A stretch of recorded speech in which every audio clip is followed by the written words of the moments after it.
కూర్చొని ఈ ప్రశాంతి దౌర్జన్యం లేని అన్యాయం లేని సొసైటీ మాట్లాడడం అంటే మనం ఏదో నేతి బీరకాయలు నెయ్యి తినట్టు ఉంటుంది. ఎందుకంటే వాళ్ళ లాభం కోసం ఏమైనా చేస్తారు, ఎంత దానికైనా తెగిస్తారు. అవసరమైతే వాళ్ళు కూడా దాంతో మునిగిపోవడానికి సిద్ధమవుతారని చెప్పి కార్ల్ మార్క్స్ చెప్పారు.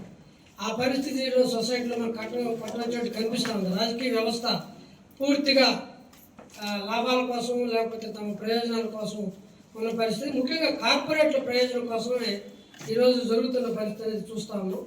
ఇది ఇక్కడ ఒక ప్రశాంతమైన తిరుపతి నగరం, ఒక ఆధ్యాత్మిక నగరం అనేది కూడా ఏమి లేదు వాళ్ళకి. వాళ్ళు మనం మాట్లాడితే కదా ఓం నమో వెంకటేశ అంటారు. ఇది చాలా భక్తులేమో అనుకుంటాము.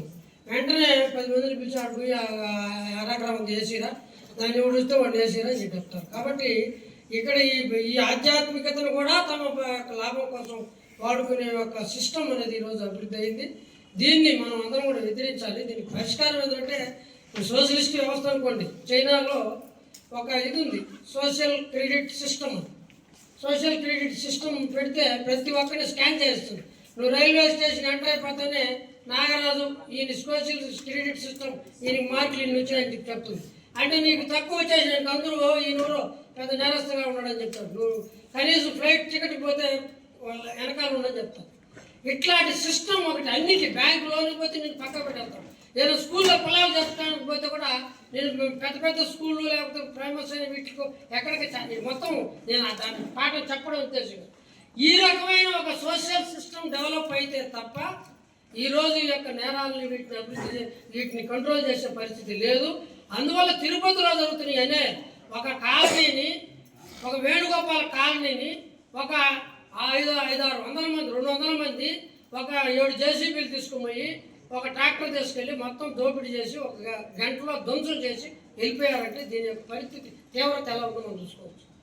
రెండోది ఒక ఇంజనీరింగ్ విద్యార్థి నిన్న వినాయక చవితిలో వాళ్ళ ఫ్రెండ్తో కూడా పోతే పొడిచాడు బాగా లెక్కలేదేం లేదు. ఆ రకంగా చూసినప్పుడు మనం ఒక 100 ఇన్సిడెంట్ చెప్పచ్చు. ఎందుకంటే మనం అనేకమైన వాటిలో దీంతో భాగస్వామ్యం అయినాం కాబట్టి ఉంది. అందుకు దీని పరిష్కారం రాజకీయ పక్షాలన్నీ ఏ ఘటన జరిగినా ఈ ఘటనని వ్యతిరేకించే వాళ్ళు అందరూ ఒకటి కావాలి. అందరం దాని మీద గట్టిగా మన యొక్క శక్తులన్నీ ఒడ్డి దాన్ని ఎదుర్కొనే సిస్టమ్ని మనం అభివృద్ధి చేయాలి.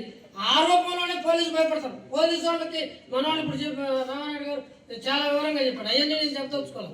పోలీసు వాళ్ళు భయపడతారు, రాజకీయ నాయకులు భయపడతారు, అందరూ ఇదే అవుతారు. అక్కడ పోయి వాస్తవం చూడండి. కలెక్టర్ అంతకుముందు ఏదో దౌర్జన్యము మొత్తం కొట్టేశారు కదా, ఇది దీని మీద కేసు పెట్టండి, ఏదైనా వాళ్ళకి హక్కు ఉంటే మా దగ్గర కదా రావాలి, మీ దగ్గర కదా.